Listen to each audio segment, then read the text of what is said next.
అన్న ఆ పేరులో అమ్మ ఉంది, నాన్న ఉన్నారు. మరి అన్నకి సంబంధించి రాఖీ పండుగ విశేషాలు తెలుసుకుంటూ ఉంటాం. రాఖీ అంటే అందరికీ ఒక స్పెషల్ ఫెస్టివల్ అని చెప్పుకోవచ్చు. అన్నా చెల్లెల అనుబంధాన్ని, అలాగే అక్కా తమ్ముళ్ళ అనుబంధాన్ని కూడా గుర్తు చేస్తూ ఉంటుంది. చాలా మంచి అనుబంధంగా కూడా ఒక రాఖీ ఫెస్టివల్ అనేది అందరికీ కూడా ప్రీతికరమైన ఫెస్టివల్‌గా చూస్తూ ఉంటారు. సో, ప్రత్యేకించి మనం చూస్తూ ఉంటాం మార్కెట్‌లో రాఖీ పండుగ వచ్చేసేసరికి వింత వింత రాఖీలన్నీ కూడా దర్శనమిస్తూ ఉంటాయి మార్కెట్‌లో.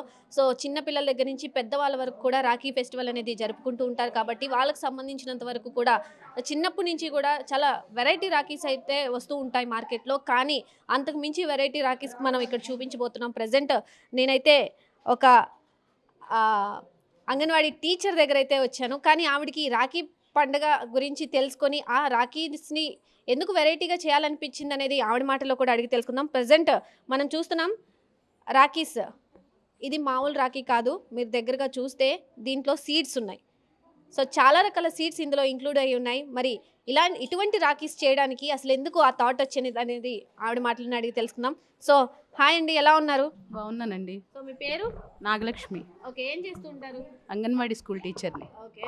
సో, ఎలా అండి? ఎప్పుడొచ్చింది మీకు ఈ థాట్ అనేది ఎప్పుడొచ్చింది? అంటే చాలా వెరైటీ రాఖీస్ విత్తనాలతో, మీరు ఆకులతో చాలా చేశారు కనిపిస్తుంది మాకు. చాలా వెరైటీగా కూడా ఉన్నాయి. ఇందులో మళ్ళీ డెకరేషన్‌కి ఏమాత్రం తగ్గకుండా కూడా వీటిని చాలా డెకర్ చేశారు. దీంట్లో స్టోన్స్ కూడా కనిపిస్తూ ఉన్నాయి. సో, చెప్పండి అంటే ఎప్పుడొచ్చింది మీకు ఈ థాట్ ఎప్పుడొచ్చింది ఇలాంటివి చేయాలని చెప్పి? 15 రోజుల క్రితం సీఎం గారు మన చంద్రబాబు నాయుడు గారు ఫేస్‌బుక్‌లో ఎవరో పోస్ట్ చేశారది. చూశాను. వినూత్నంగా అంటే ప్రతి ఒక్కరికి కూడా జన్మ నక్షత్రం అనేది ఉంటుంది.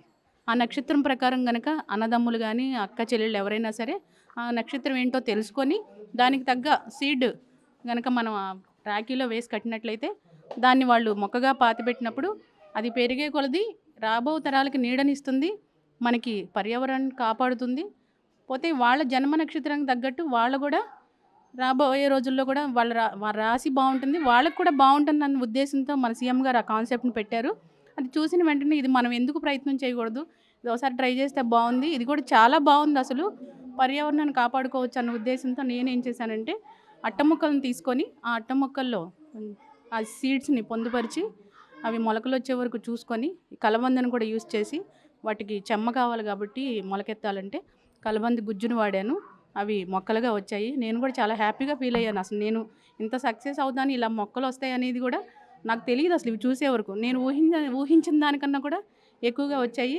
నేను చాలా హ్యాపీగా ఫీల్ అవుతున్నాను. మా తమ్ముడిది శ్రవణ నక్షత్రం. శ్రవణ నక్షత్రం తగ్గట్టు నేను రావి విత్తనాన్ని తీసుకొని అది మొలకెత్తే వరకు కలబంద గుజ్జులో ఉంచాను. అవి మొక్కగా వచ్చింది. అది తనకి రేపు కడతాను రాఖీ పండుగ రోజు. నేనెంతో చాలా హ్యాపీగా ఫీల్ అవుతున్నాను. ఈ విత్తనాలతో కూడిన రాఖీని కట్టడం నాకు చాలా ఆనందంగా ఉంది. అదే డబ్బులు పెట్టి కొన్న దానికి కష్టం విలువ తెలీదు. నేను ఈ విత్తనాలను సేకరించి నా సొంతంగా నేను రాఖీని తయారు చేసి కడితే చాలా ఆనందంగా ఉంది. ఈ రాఖీని కట్టిన తర్వాత తీసేసి మట్టిలో పాతిపెట్టినట్లయితే దానిలో ఉన్న సీడ్స్ అన్నీ కూడా అన్ని రకాల సీడ్స్ మొక్కలుగా వస్తాయి. మట్టితో కలిసిపోతాయి అన్నమాట ఆ పేపర్ అనేది. అందుకని నాకు ఈ కాన్సెప్ట్ నచ్చింది. దానిలో ఎటువంటి పర్యావరణానికి సంబంధించి హాని అనేది లేదు. ఓకే. సో, ఒక సీఎం గారి మాటని, ఒక సీఎం గారి ట్వీట్‌ని తీసుకొని మీరు చాలా కష్టపడి ఒక రాఖీ చేయడానికి మీకు ఎన్ని డేస్ టైం పట్టింది? ప్రెజెంట్ మనం చూస్తూ ఉన్నాము 4 రాఖీస్ అయితే ఉన్నాయి. 4 కూడా చాలా వెరైటీస్‌గా ఉన్నాయి. ఎందుకంటే ఇందులో ఒక బటర్‌ఫ్లైని కూడా ఇంక్లూడ్ చేసున్నారు. బటర్‌ఫ్లై కూడా ఉంది మనకి. సో, చాలా అంటే వెరైటీగా ఉన్నాయి. ఇందులోనే విత్తనాలతోనే వెరైటీ రాఖీస్ చేస్తూ ఉన్నారు. సో, ఒక్క రాఖీ చేయడానికి మీకు ఎంత టైం తీసుకున్నారు? ఒక 2 అవర్స్ పట్టిందండి. ఒక 2 అవర్స్ పట్టింది. సో, విత్తనాలన్నిటిని ఎలా సేకరించారు? ఆన్‌లైన్‌లో అంటే ఇవి రావి ఇలాంటి విత్తనాలంటే వృక్షాలు లాంటి విత్తనాలు నాకు మనకి ఇళ్ళ దగ్గర దొరకవు అవి సీడ్స్. ఆన్‌లైన్‌లో ఈ విత్తన కేంద్రాల్లో అలా తెప్పించుకున్నాను. ఇలా చేయడానికి నాకు 20 డేస్ పట్టింది. ఈ రోజుకి అవి మొలకలు రావడానికి. ఓకే. ఒక రాఖీ చేయడానికి మీకు 2 అవర్స్ టైం పట్టినా కానీ అవి మొలకలు రావడానికనేది చేయడానికి అసలు రాఖీ పూర్తవ్వడానికి 20 డేస్ పట్టింది. ఆ ప్రయత్నం మొదలుపెట్టి రాఖీగా మారి అది కట్టడానికి అవ్వడానికి 20 డేస్ పట్టింది. ఓకే.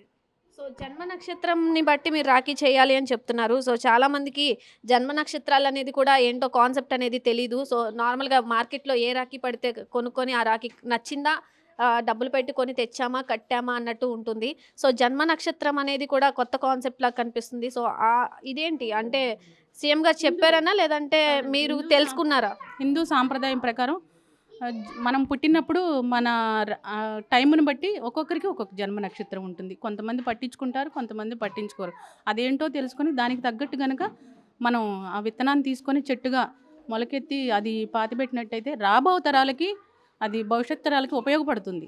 నీడనిచ్చే ఒక చెట్టుగా మనకి పర్యావరణాన్ని కాపాడి వృక్ష సంపదను పెంచడానికి, పచ్చదనాన్ని కాపాడుకోవడానికి ఇప్పుడున్న పిల్లలు ఇలా మొక్కలు పాతినట్లయితే ఒక ఏదైనా అకేషన్గా రాఖీ పండుగ, బర్త్డే అని ఇంకోటి వాళ్ళతో కనుక చేయించినట్లయితే బాగుంటుందనే ఉద్దేశంతో నేను కూడా నాకు ఆ కాన్సెప్ట్ నచ్చింది, నేను తీసుకున్నాను. అది సూపర్. సో మీరు యాజ్ ఎ టీచర్గా ఉన్నారు, చిన్న పిల్లలతో ఎక్కువ గడుపుతూ ఉంటారు. సో వాళ్ళకి ఇలా దీని మీద వీటి మీద అవేర్నెస్ అనేది ఏమైనా కల్పించారా? అండ్ ఎవరైనా ఇంట్రెస్టెడ్గా మాకు ఇది కావాలి మీరు చేసి పెట్టండి మేడం అని మిమ్మల్ని ఎవరైనా అడగడం జరిగిందా? రేపు మా స్కూల్లో పిల్లలకి కట్టిద్దాం అనుకుంటున్నాను నేను తయారు చేసిన రాఖీలు. పిల్లలు నాకు అవన్నీ అందిస్తాను, నేను చేస్తుంటే అందిస్తున్నారు ఒకటి. వాళ్ళు కూడా చాలా హ్యాపీగా ఫీల్ ఏం టీచర్ ఏంటిది రాఖీనా అని అడుగుతున్నారు. వాళ్ళు కూడా మాకెప్పుడు ఇస్తారు, మాకెప్పుడు కట్టిస్తారని చెప్పని. పాపం వాళ్ళ ముచ్చటిని కూడా నేను రేపు తీర్చాలనుకుంటున్నాను. సో ఎలా అనిపిస్తుంది ఒక టీచర్గా మీరు ఇలాంటి కాన్సెప్ట్ని తీసుకోవడం, ఒక సీఎం గారు చెప్పారని చెప్పి ఇలాంటి కాన్సెప్ట్ని తీసుకొని ముందుకు వెళ్ళడం ఎలా అనిపిస్తుంది? అండ్ వీటి మీద అవగాహన ఇంకా రావాలి ఇప్పుడు జనరేషన్స్కి. అలాగే పర్యావరణాన్ని రక్షించమని డిప్యూటీ సీఎం పవన్ కళ్యాణ్ గారు కూడా చెప్పడం జరుగుతుంది. సో మీరు ఎలాంటి అవేర్నెస్ కార్యక్రమాలు చేయబోతున్నారు వీటి మీద? మేము ఆల్రెడీ అంగన్వాడీ కేంద్రాల్లో మీటింగ్స్ అవన్నీ పెడతామండి, ఏరియాలో ఉన్న తల్లులకి వాళ్ళకి కూడా చెప్పాను, ఇలా రాఖీ పండగకి మీరు ఇలా తయారు చేసుకోండి, ఇది చాలా ఈజీ. నేను చేస్తున్నప్పుడు వచ్చారు మదర్స్, చూసారు ఏం టీచర్ గారు చేస్తున్నారంటే ఇట్లా చేస్తున్నారంటే మీరు భలే చేస్తున్నారే బాగున్నాయి అన్నారు. చేయటం కూడా చూపించాను, ఒకళ్ళిద్దరికి చేసుకుంటామన్నారు. చేస్తారు, అందరూ చేయకపోయినా కొంతమంది చేస్తారు. మనం చేసే ప్రయత్నం అనేది వృధా కాదు. నేను ఒక 10 మందికి చెప్పినప్పుడు ఒక నలుగురన్నా చేస్తారు కాబట్టి ఒక నలుగురు ఇంకో కొంతమందికి చెప్తారు, అవి చూసి బాగుందని కొంతమందికి నచ్చచ్చు. ఇప్పుడు నేను ఎట్లాగో నాకు నచ్చిందో ఈ విధానం ఇంకొకరికి నచ్చవచ్చు అట్లాగే. సో చెప్పండి, ఫైనల్గా రాఖీ ఫెస్టివల్ గురించి, అలాగే అక్క తమ్ముళ్ళ అనుబంధం కానీ లేదంటే అన్నా చెల్లెళ్ళ అనుబంధం కానీ ఎలా ఫీల్ అవుతూ ఉంటారు మీరు? ప్రత్యేకించి మీ బ్రదర్తో మీ బాండింగ్ ఏంటి?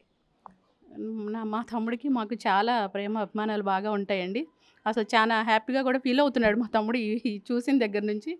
అంటే ఇది మొట్టమొదటిగా నేనే కదా తయారు చేశాను ఇవి. తను ఎప్పుడు కడతానని చెప్పి ఆరాటంగా ఉన్నాడు. ఇక రేపు కడతాను. ఓకే. సో ఇప్పుడు రాఖీ కట్టిన తర్వాత దీని తర్వాత ప్రాసెస్ ఏంటి? ఇది మనం ఎక్కడైనా తీసి భూమిలో పాతి పెడితే మొక్కలు డైరెక్ట్గా అలాంటివి ఏమన్నా వస్తూ ఉంటాయా? వస్తాయండి. భూమిలో పాతి పెట్టడం, మట్టిలో కానీ లేకపోతే కుండీలో కానీ మన ఇష్టం, మనకున్న వెసులుబాటుని బట్టి. అంటే అందరికీ నేల ఉండకపోవచ్చు, కుండీలో అయినా పెంచుకోవచ్చు, పెరుగుతాయి. ఏముంది పేపరే కదా, మట్టిలో కలిసిపోతుంది. దీనిలో మనకి ఇబ్బంది కలిగే అంటూ ప్లాస్టిక్ అనేది ఏం వాడలేదు. ఆఖరికి థ్రెడ్ కూడా కాటన్ థ్రెడ్డే తీసుకున్నాం మేము కట్టడానికి. సో ఇన్ ఫ్యూచర్ మీరు ఇలాంటివి ప్రోత్సహించడానికి ఎటువంటి కార్యక్రమాలైనా చేపట్టబోతున్నారా? అంటే ఫస్ట్ టైం నాకు తెలిసి విజయవాడలో మీరే దీన్ని తీసుకోవడం, ఈ కాన్సెప్ట్ అనేది తీసుకోవడం కూడా ఫస్ట్ టైం విజయవాడలోనే జరుగుతుంది. సో నాగలక్ష్మి గారు ప్రత్యేకించి సీఎం గారు చెప్పిన మాట ప్రకారం ఆయన చేసిన ట్వీట్ ఇదేదో చాలా బాగుందని ఒకసారి ట్రై చేశారు. కానీ అదే ఆవిడ చాలా ఇంట్రెస్ట్గా కూడా తీసుకొని పిల్లలందరినీ కూడా అవగాహన కల్పిస్తున్నారు. సో మీరు ఇన్ ఫ్యూచర్ మళ్ళీ రాఖీ ఫెస్టివల్స్కి కానీ లేదు అంటే కొన్ని ఇలాంటి కాన్సెప్ట్లు తీసుకొని మార్కెట్లో అవైలబుల్గా ఏమన్నా పెట్టబోతున్నారా?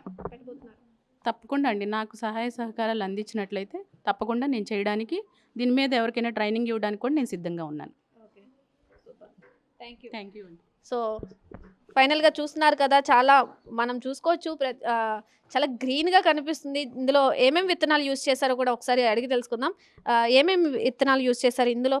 సన్ఫ్లవర్ సీడ్స్ ఉన్నాయండి, తోటకూర విత్తనాలు ఉన్నాయి, పుచ్చగింజలు ఉన్నాయి. ఓకే, చూడొచ్చు మనం కలబంద మధ్యలో. సో ఇది కలబంద, మనకి చూడడానికి దూరం నుంచి చూస్తుంటే ఇది చూడొచ్చు జిగురుగా కనిపిస్తుంది, కానీ ఇది స్టోన్ అనుకుంటారు దూరం నుంచి చూస్తే, కానీ దగ్గర నుంచి చూస్తే కానీ తెలీదు కలబంద ఇది. సో ఇందులో తులసి ఆకులు, మొక్కలు కూడా, రావి చెట్టు మొక్క, ఓకే, దాన్ని కూడా పెట్టారు. అండ్ పెసలు కనిపిస్తున్నాయి, పెసలు కూడా ఆల్రెడీ మొలకలు కూడా వచ్చినాయి. సో చాలా అంటే చాలా ఇన్నోవేటివ్గా తయారు చేశారు రాఖీ. ఇది కూడా ఇది సీడ్స్, దీనిలో అవిసె గింజలు ఉన్నాయి, గోంగూర గింజలు ఉన్నాయి, జామ చెట్టు అది. ఓకే, మిడిల్ లో జామ చెట్టు. ఆ. ఎందుకు జామ చెట్టు ఎందుకు తీసుకున్నారు? అది పెద్ద పెద్ద వృక్షాలు అవుతాయి కాబట్టి మనకి పర్యావరణాన్ని కాపాడతాయి, మనకి పచ్చని చెట్లు నీడనిస్తాయి. పోతే మనం ఆర్గానిక్గా మందులు వేయకోకుండా దానిలో విటమిన్ సి పుష్కలంగా ఉంటుంది, మన ఇంట్లో తినడానికి వాటికి ఉపయోగపడుతుందని చెప్పని ఓకే ఒక ఫ్రూట్ అనేది తీసుకున్నాను. Okay, super. సో రాఖీ అనేది ఈసారి చాలా ఇన్నోవేటివ్గా జరగబోతుంది. విజయవాడలో సరికొత్తగా ఇది అనేది స్టార్ట్ అవబోతుంది. చాలా అంటే చాలా మనం చూసుకోవచ్చు డిఫరెంట్ టైప్స్ ఆఫ్ రాఖీస్. ఇందులో అయితే మెంతులు కూడా వేశారు. సో అంత హెల్త్ పరంగానే యూజ్ అవుతుంది. గ్రీనరీ కోసం అంటే ఇప్పుడు ఉన్న జనరేషన్కి పర్యావరణం గురించి ఎక్కువ తెలియకపోవచ్చు. పర్యావరణాన్ని కాపాడితే ఇంకా మంచి జరుగుతుందని కూడా పిల్లలకి ఇంకా అవగాహన కార్యక్రమాలు అనేది ఇంకా ఏర్పాటు చేస్తూ ఉండాలి. కాబట్టి ఇదనేది సరికొత్త నాందిగా చెప్పుకోవచ్చు. ఇది చాలా స్పెషల్ మూమెంట్. విజయవాడ ప్రజలకు కూడా రాఖీస్ అనేవి ఇలా చేస్తే ఇంకా బాగుంటుందని కూడా ప్రతి ఒక్కరు కూడా కోరుకుంటున్నారు.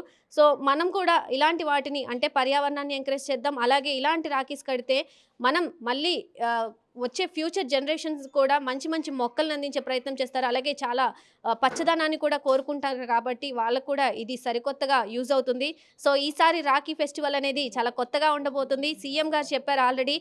సీఎం చంద్రబాబు చెప్పినట్టు జన్మ నక్షత్రాన్ని బట్టి ఒక విత్తనం, ఇలాంటి విత్తనాలను తీసుకొని వాళ్ళు రాఖీస్ చేసుకుంటే కనుక వాళ్ళకి సంబంధించి వాళ్ళు బాగుంటారు, వాళ్ళ లైఫ్ బాగుంటుంది. అలాగే ఈ విత్తనాలు కూడా ఎక్కడ వేస్ట్ అవ్వు, ఎక్కడ పడినా కానీ విత్తనాలు అనేవి మొలకెత్తుతాయి.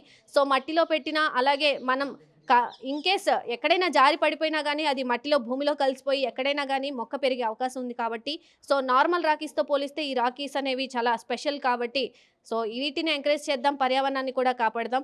ఇది ఇవాల్టి రాఖీ స్పెషల్ మెగా 9 టీవీ చేసిన సరికొత్త ప్రయత్నం అని చెప్పుకోవచ్చు.